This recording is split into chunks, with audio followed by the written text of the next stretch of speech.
Yes, that's right. Welcome back to Kosi's Arsenal podcast. My name is Kosi, and in this video, we are going to be looking at how Arsenal could line up with potential signing Emiliano Buendia. We have been linked with this guy for almost the whole of eternity. For the past 3, 4, 5 months, he's been around the Arsenal gossip corner. It's high time we looked at his abilities, what he would add to our club, and possibly how could actually line up with him. Welcome back. My name is Kosi. Good evening, good afternoon, good morning, wherever you are in all parts of the world. Smash the like button. Let's get them to 500 likes in this video. Subscribe to the channel. Running very fast to 20,000 subscribers this month, and there is a prize to be won.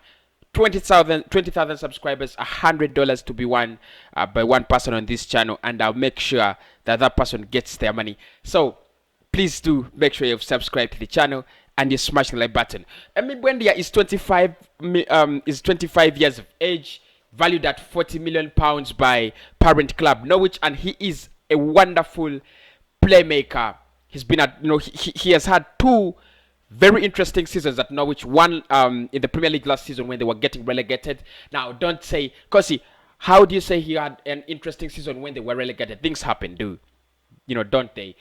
They do happen. So he had an interesting season last season. He created 83 chances. He was among the top, players who created many chances. He had the most key passes in the league last season. So he was just brilliant, phenomenal, ridiculously good.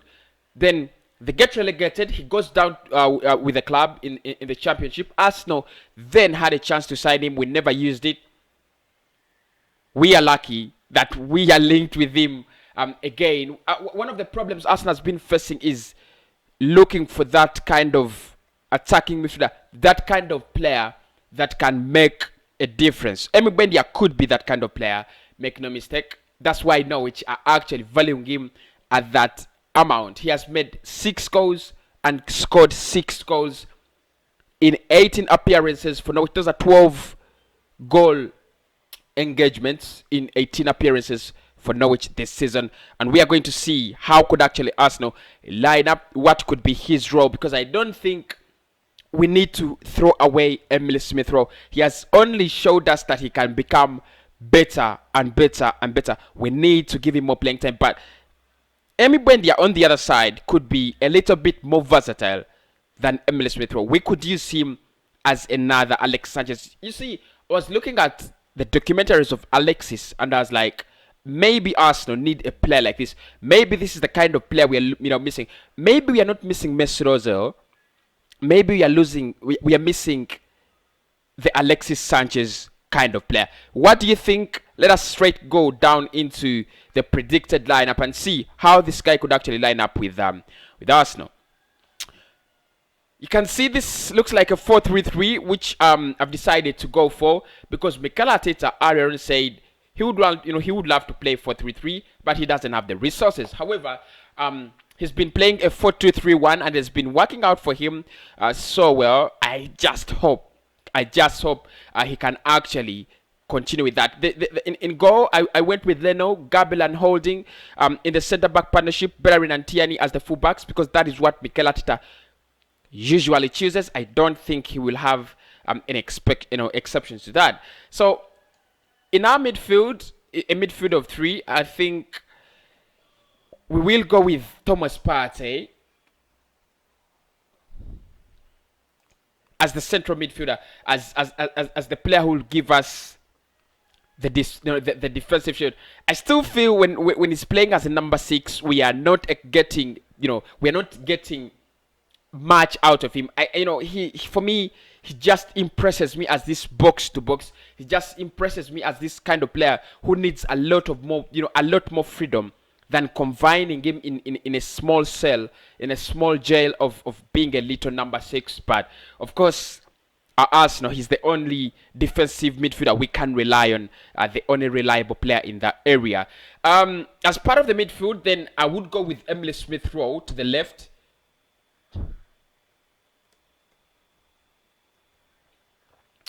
I'll go with Emile Smith Rowe to the left. Like I said, I don't want to drop him. If you're going to play a 4-3-3 and we can accommodate three midfielders. I'll play Emily Smith Rowe, I'll play Thomas Partey, and then I'll play EMI Buendia. Let me just hope his name is in here. Doesn't look like he's in here. Here we are. And Emiliano Buendia. So this could be the first lineup Arsenal use. Of course, the rest of the positions are quite easy. You would go for the left wing. On the left wing, we would go for Martinelli.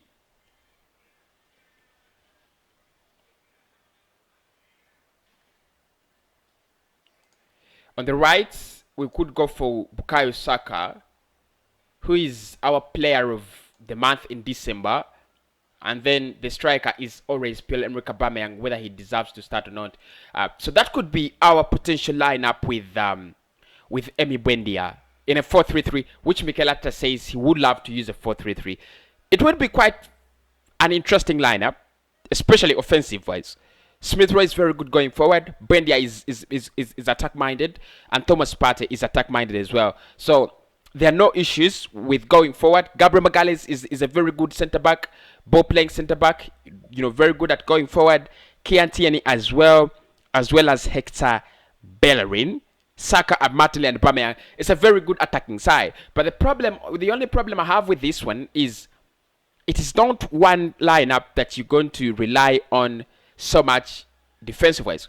You have a couple of liabilities. Apart from Thomas Partey, Rob Holding, Gabriel and Tierney, the rest of the team doesn't look so good when we do not have the ball. So probably we should change our formation to something else. And my suggestion was, what if we played a 4-2-3-1?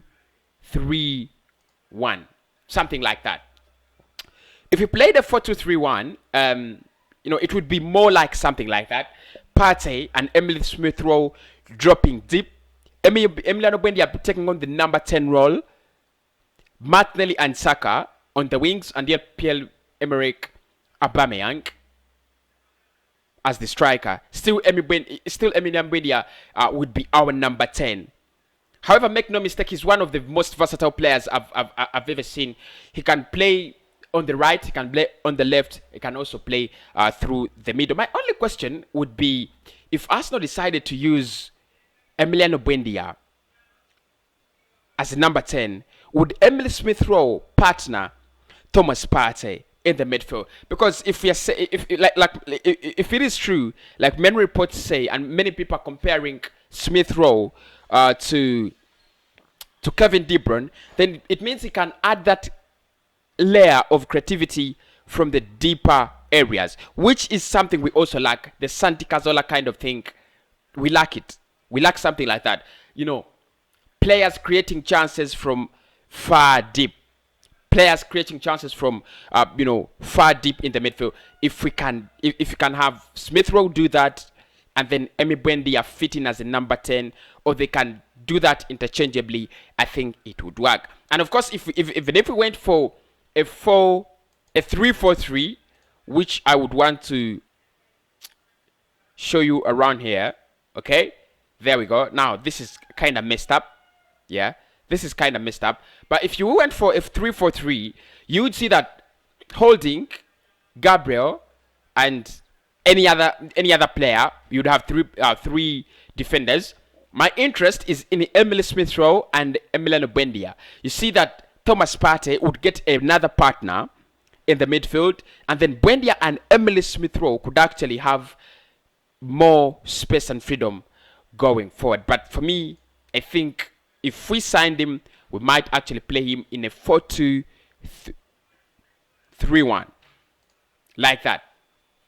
I think we might play him in a 4-2-3-1, like that. Emily Smith Rowe taking on that responsibility to create chances from far deep.